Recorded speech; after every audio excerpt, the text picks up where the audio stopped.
My name is Marilyn Rhodes, 28 years old, and if you had asked me a year ago what my wedding day would look like, I would have painted a picture of grace and peace. A white gown, a sunlit aisle, my mother crying softly in the front row, and my soon-to-be husband, Aiden, standing tall at the altar, waiting for me.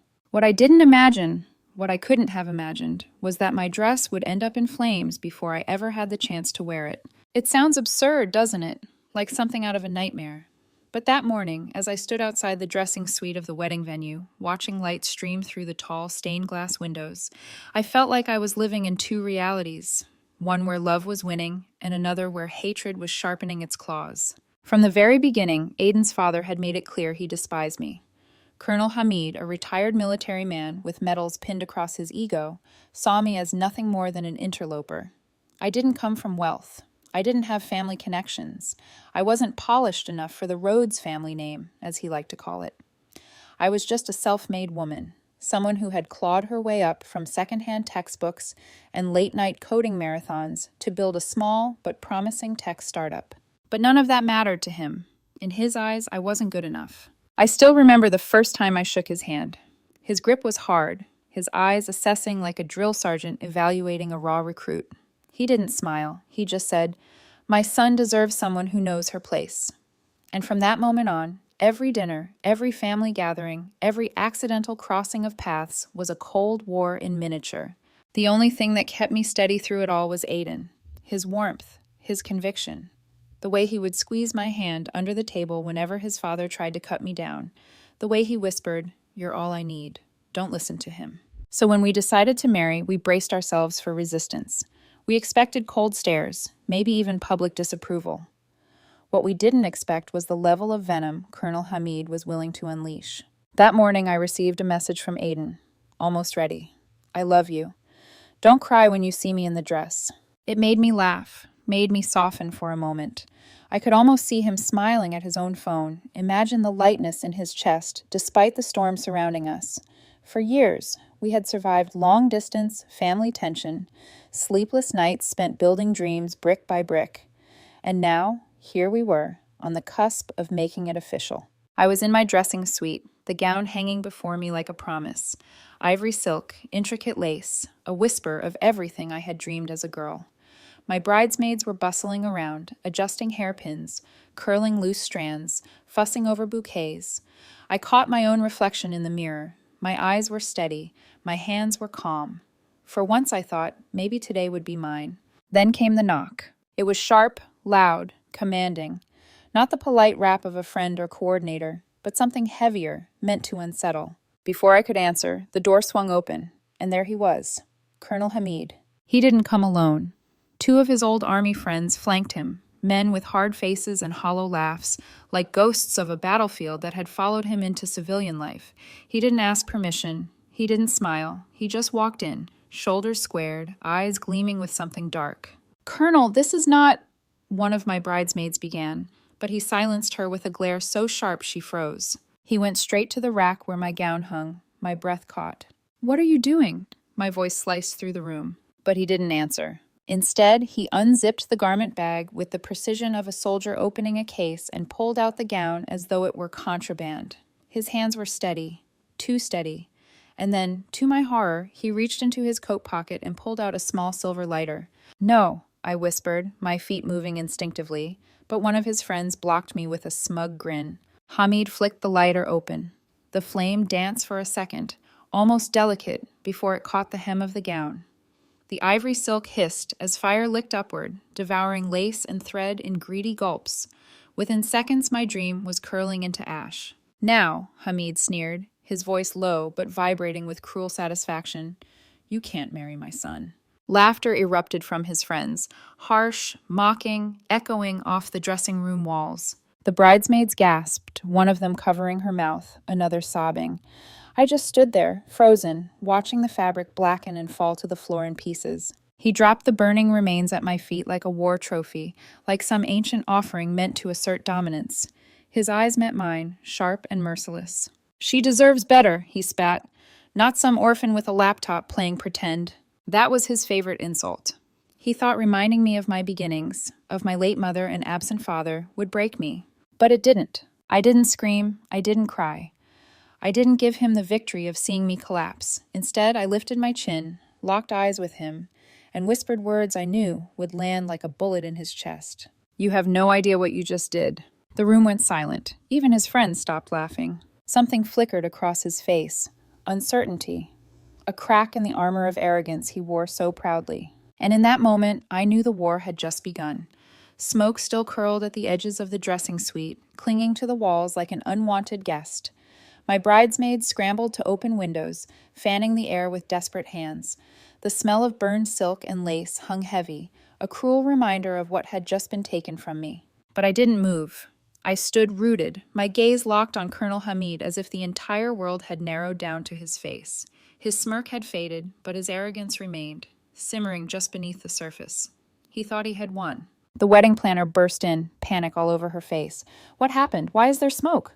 Hamid straightened, his voice steady. "A minor accident, nothing to concern yourself with."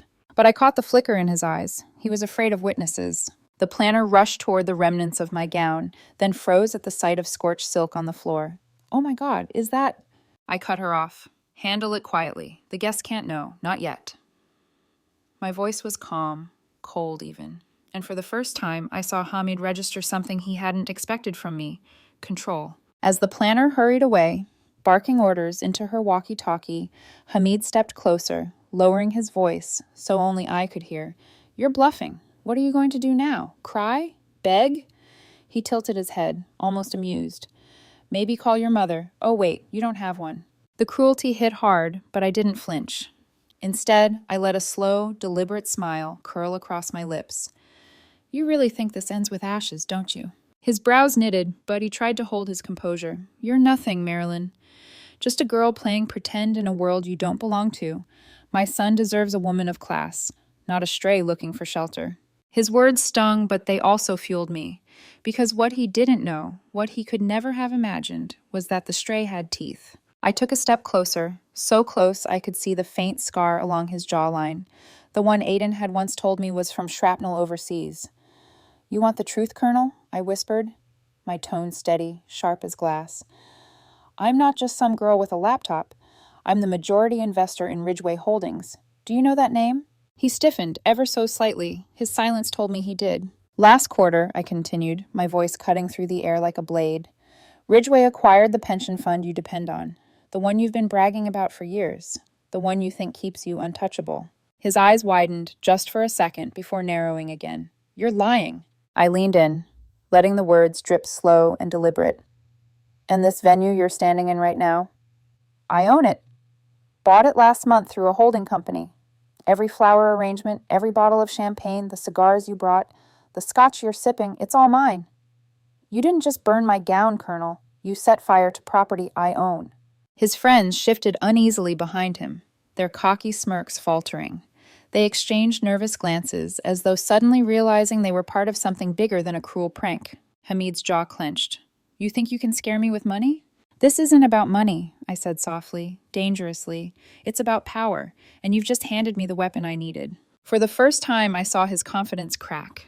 His chest rose and fell faster, his gaze darting toward the door as if calculating his next move. Before either of us could say more, the door creaked open again. One of my bridesmaids stepped in, her eyes wide but determined. In her arms, she carried a long white box. I felt a swell of gratitude so strong it nearly broke my composure.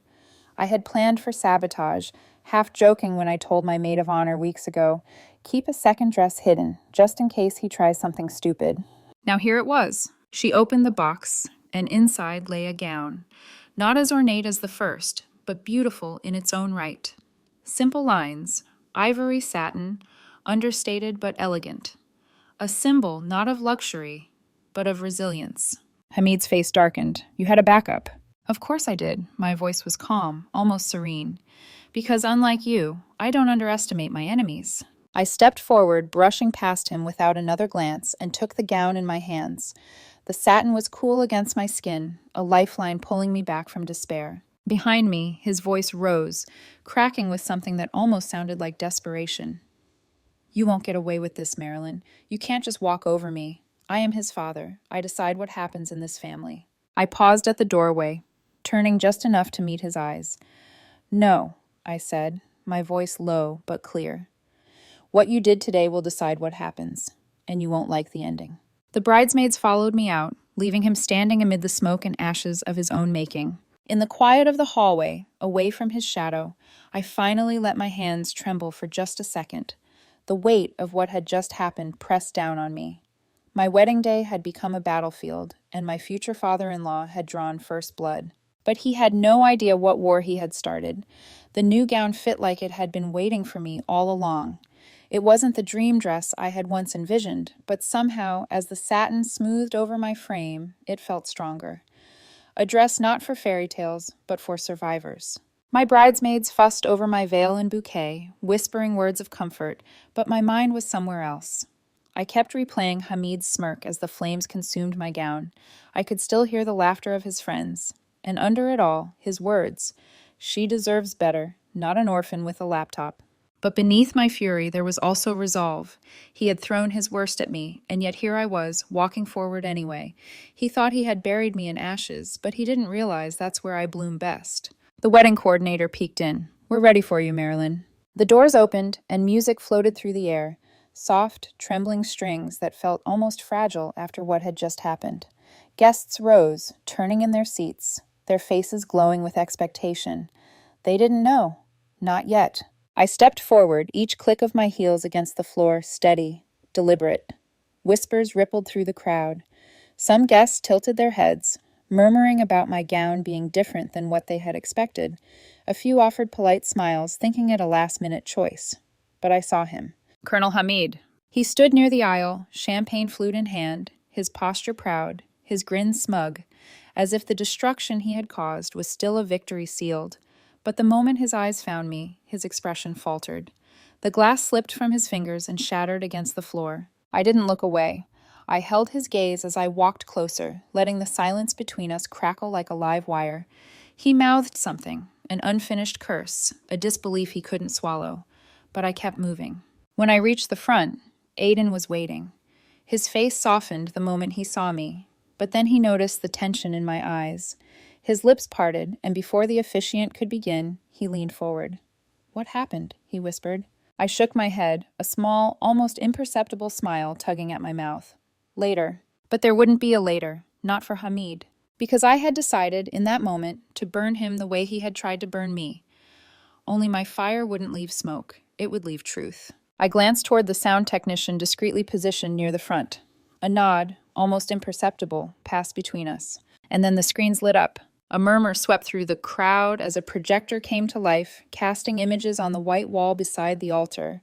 At first it looked like static, then a grainy clip. Gasps filled the room when the footage sharpened into clarity. Colonel Hamid in my dressing suite, lighter in hand, fire consuming my gown as he laughed with his friends. The room went silent, save for the hiss of the audio. "Now you can't marry my son," his voice sneered from the speakers. "She deserves a real woman, not an orphan with a laptop." Gasps turned into whispers, whispers into sharp intakes of breath. Guests covered their mouths, horrified. A woman in the second row muttered, "Dear God." Hamid's face drained of color. "This is a trick," he barked, his voice cracking. "She's lying." But it was too late. The truth was already dancing in the air. Undeniable, irreversible. I turned slowly, facing the guests, my voice steady but filled with quiet fire. "Ladies and gentlemen, I apologize for the interruption, but I felt it was important you see the kind of man who tried to destroy this day. This is the father of the groom." Gasps rippled again. People leaned closer, eyes darting between the man they thought they knew and the monster on the screen. Aiden's hand found mine. His grip was trembling, but his voice was steady as he whispered, "I had no idea. I'm so sorry, Marilyn." I looked at him, eyes burning, and asked the only question that mattered. "Do you still want to marry me?" Tears welled in his eyes, but he nodded without hesitation. "More than ever." The officiant stood frozen, clearly unsure what to do, but I took the lead. "Then let's continue." And so we did. The ceremony resumed, each vow spoken heavier than iron, each kiss of promise louder than thunder. When Aiden placed the ring on my finger, it wasn't just a union, it was defiance. A declaration that love had triumphed even when hatred tried to turn it to ash. All the while, Hamid stood at the back, trembling with rage, his face pale, his body rigid. When the final applause erupted, he was escorted out, not by soldiers, not by allies, but by staff who looked at him with disgust. I didn't watch him go. I didn't need to. Because deep down, I knew this wasn't over. He had tried to humiliate me in secret. I had exposed him in public. But something told me this war had only just begun. The applause faded, replaced by the soft hum of violins and the quiet shuffle of guests heading to the reception. On the surface, our wedding had resumed as though nothing had happened. Smiles, champagne flutes, laughter bubbling like champagne itself. But beneath that polished veneer, a storm was gathering. Because the video hadn't stayed inside those walls. By the time Aiden and I made our first dance as husband and wife, the clip of Colonel Hamid torching my gown had already been uploaded. My best friend, brilliant, quick-thinking, and furious on my behalf, had sent it to a wedding blog with the caption, "Bride's gown set on fire by groom's father. Watch how she turns humiliation into power." The internet devoured it. Within hours, the video spread across social media like wildfire. Thousands of comments poured in. "This bride deserves a standing ovation. Imagine being so toxic you try to ruin your son's happiness. She handled it like a queen." By midnight, hashtags bearing my name and Hamid's were trending. By dawn, news outlets had picked it up. By lunchtime the next day, his face, ashen, furious, unrepentant, was plastered on headlines. But the worst blow wasn't public shame, it was what came next. 2 days after the wedding, police officers arrived at our door. Not for me, for him. I had pressed charges: arson, property damage, attempted intimidation. The venue owner joined me, citing endangerment of guests. And while Hamid was dragged into legal battles, the corporate world struck its own blow. He was more than a retired colonel. He was the CEO of a small but notable company, the kind that lived on reputation and image. But no reputation can survive fire. His board forced him to resign within 48 hours of the viral video. Sponsorship deals evaporated overnight. Former allies turned their backs.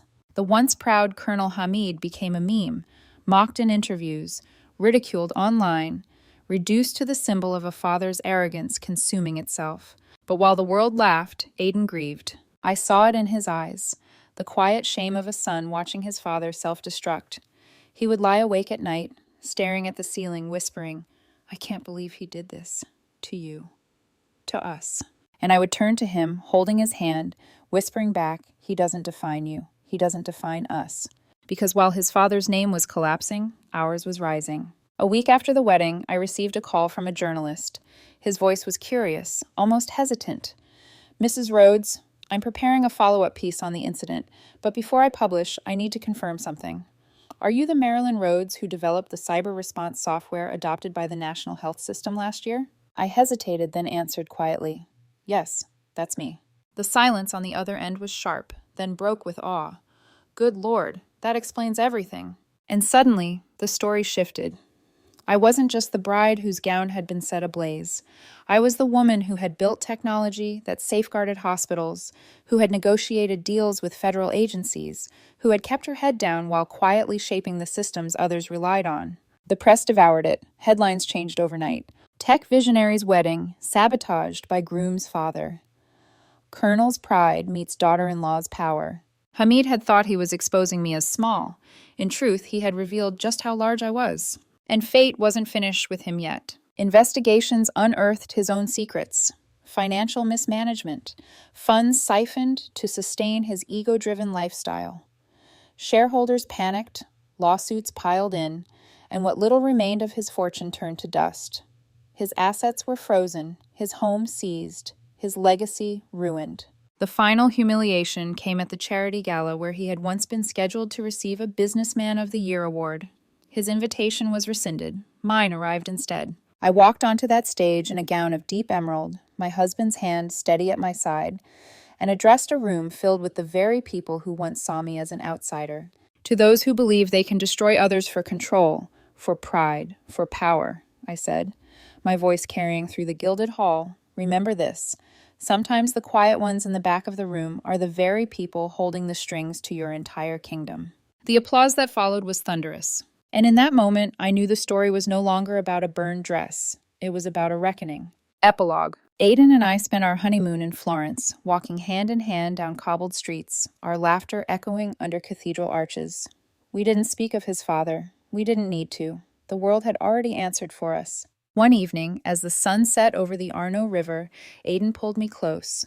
His voice was quiet, trembling with something between sorrow and relief. He thought he broke you.